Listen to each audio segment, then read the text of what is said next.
बातमी कोल्हापुरातून आहे। कोल्हापूरमध्ये दूध संस्था निवडणुकीच्या मिरवणुकीमध्ये गोळीबार करण्यात आला। माजी सरपंचाकडून हवेत गोळीबार करण्यात आलेला आहे। गावकीच्या वादामधून हा हवेत गोळीबार करण्यात आलाय। माजी सरपंचावर कारवाई होणार का असा सवाल आता उपस्थित केला जातोय। कोल्हापूरमधला हा धक्कादायक प्रकार उघडकीस आलेला आहे। दूध संस्थेच्या निवडणुकीमध्ये विजय झाल्यानंतर हा गोळीबार केला। कोल्हापूरपासून जवळच असणाऱ्या हाकेच्या अंतरावरती असणाऱ्या हनुमंतवाडी गावामधील दूध संस्थेच्या निवडणुकीमध्ये विजय झाल्यानंतर माजी सरपंच संग्राम भापकर हवेमध्ये गोळीबार केला।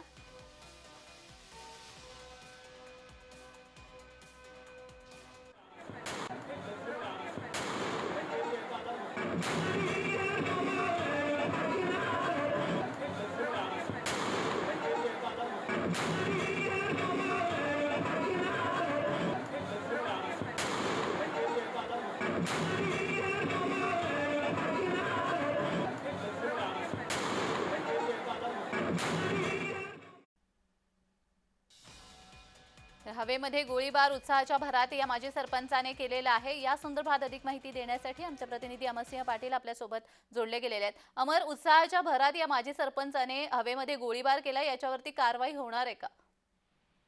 मॅडम, कोल्हापूर जिल्ह्यामध्ये आता सहकार संस्थांच्या निवडणुका जोरामध्ये चालू आहेत।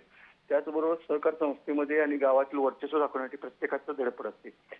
माजी सरपंच हा यशवंत बँकेचा एक संचालक पण आहे आणि सध्या तो ज्या पक्षाचं काम करतो त्या पक्षाचं प्राबल्य पण ह्या जिल्ह्यामध्ये असल्यामुळे थोड्याफार प्रमाणात आपली दहशत व्हावी, कारण गावामध्ये त्याला माजी सरपंच झाल्यामुळं थोडासा त्रास होता।